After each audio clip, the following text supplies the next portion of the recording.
welcome to Beard's Eye View, and this is going to be my thoughts for the final trailer for Star Wars Rise of Skywalker. Before we begin, don't forget to like and comment down below, subscribe and ring the bell to be notified whenever I do videos. I do them every single Wednesday, so keep a lookout for those. Also look to the end of this video so you can find out you can save 15% on some awesome clothing. The final trailer for Rise of Skywalker, the final trailer for the final Star Wars film that's part of the Skywalker story. Going forward, any Star Wars we get will not be to do with the Skywalker story. So this is it. This is the end of the 9-film arc. This is the last trailer we're getting, and it was pretty good. To be honest, I really quite enjoyed it. There was a few people out there that were kind of like, oh, it's really vague, it doesn't really interest me, it's not really building me up. But for me, it did exactly what it needed to do. I know I'm quite biased with Star Wars, but it did what it needed to do. It got me hyped up without giving too much away. It does look like we're potentially getting some proper training montage stuff with Rey this time. The beginning looks like she's on Endor or something similar to that, being chased by training droids and going through these different points. It looks like she's being trained in some way, so fingers crossed we're going to get what we actually wanted in The Last Jedi, which was Luke training Rey. We didn't really get that in The Last Jedi, but in this it looks like we're going to get it, because Luke's got to be coming back. There's loads of new dialogue in this trailer, there's loads of new dialogue in the other trailers, so why record that kind of dialogue without the character even making an appearance? Ghost Luke, it is going to happen, so fingers crossed we get what we want in that training session at some point. It looks like the Resistance has built up a little bit since The Last Jedi, because there wasn't that many, you know, you could fit them onto Millennium Falcon when they film in, but there's a few more there, so it looks like that J.J. Abrams, what he said about a year, just over a year passing since The Last Jedi is correct, because they've built themselves up a little bit more of a force, and you know, I'm glad of that, because the only thing, one of the main things I didn't like about Last Jedi was the fact that it takes place straight after Force Awakens, and I've always liked the 1 to 2 year gap thing. It gives your characters a chance to grow and to change and to have some things go on that they just allude to or speak about, and it's unfortunate we missed that in the last one, but I'm glad we're going to get it in this. Rey monologuing over the top saying that no one, people say they know her and nobody does and everything. It seemed quite angry and venomous the way she was saying it at the end of the line. And then, oh, you get such a great shot as well of Kylo Ren just walking out from the waves in this kind of broken down Death Star thing. That was really cool. That was a great shot. C-3PO. This is a weird one for me, because by the looks of this, it seems like he's going to be making a sacrifice play here. Is J.J. Abrams actually going to kill off one of the droids, one of the most beloved characters in cinema history, and kill off C-3PO? There's something going on about him saying he's getting a last look of his friends and everything while this little thing tinkers with the back of his head.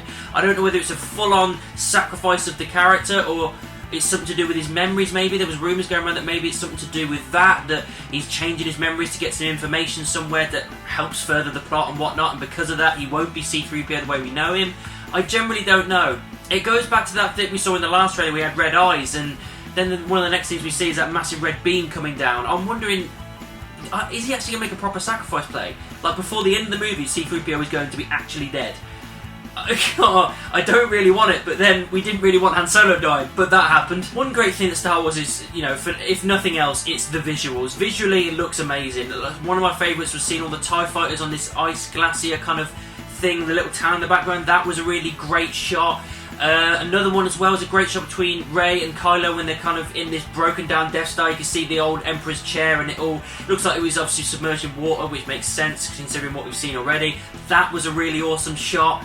Another one as well is seeing all of those starships. Like, if you have a favourite starship, it's got to be in here somewhere, because they're literally everywhere. The Tantive 4 V is in there, X-Wings, Y-Wings, the Millennium Falcon, Ghost from Rebels is in there, there's some A-Wings, there's some new B-Wings. There's so much stuff in that quick shot, and it kind of pushes towards there is going to be a big final battle, just like there is in Return of the Jedi. I'm all for that, just as long as there isn't another Death Star type thing. We don't need that anymore, to be honest. We've done that to death. Let's just have something else than to be fighting against a massive army.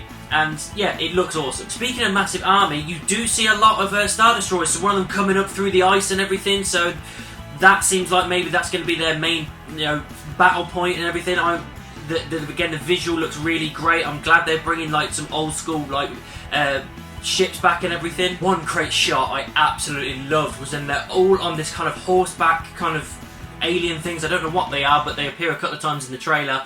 Of them running down the side of a Star Destroyer in the middle of this open battle that's happening. That was a great shot, and it's something that kind of gives you that whole everybody's in the team up here. It's going to be a massive team up. They're all here in it together to get this final thing done and dusted.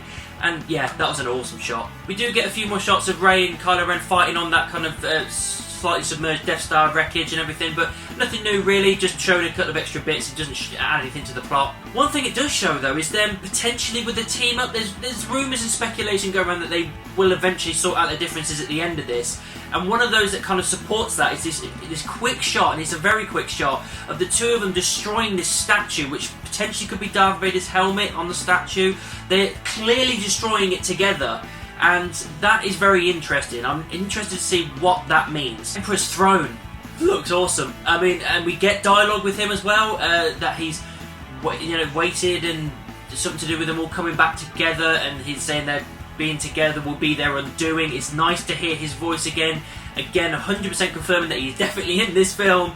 I don't know in what capacity or how it's going to work. I'm still baffling my mind and kind of figuring out how this is going to work, but either way, having the Emperor back is definitely a plus point. And you do kind of see him in the second to last shot. Rey standing there looking up at this kind of contraption. You can see a hood. It's like the Emperor's kind of part of a contraption that's helping him move. I don't know how they're going to work this. I really don't. It's a little bit kind of confusing, but that's all you see of the Emperor. You see nothing more of him. So even though we have got confirmation that he is in this film and playing a reasonably big part, you don't see him really in the trailer. You see this slight cloaked person, clearly and obvious it is going to be him, but that's all you see. And I like that in trailers. I like it when they're more vague. They hold it back because they don't want to ruin too much going on in the film.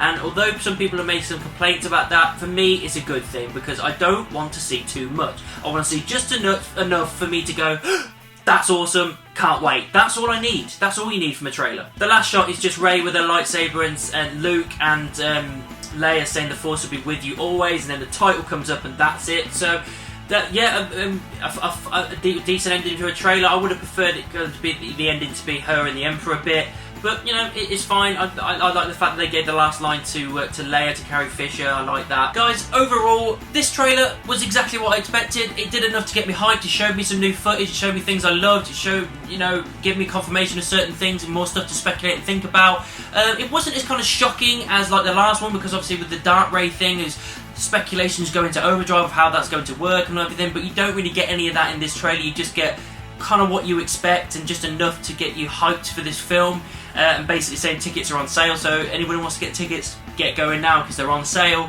But yeah, good trailer, solid trailer. I understand the criticism to a point for some people, but for me, I really enjoyed it. Do you want some awesome clothing? Yes, you do. This video is sponsored by the Glory Collective. Apparel, accessories, and prints. Use promo code GLORYBEARD15 to get 15% off all purchases. The Glory Collective. For the seekers. So that's my thoughts on the final trailer for Rise of Skywalker. What did you think about it? Let me know down in the comments. Make sure you subscribe and ring the bell. If you want to find me on social media, any of these, all links are in the description, and I'll see you soon.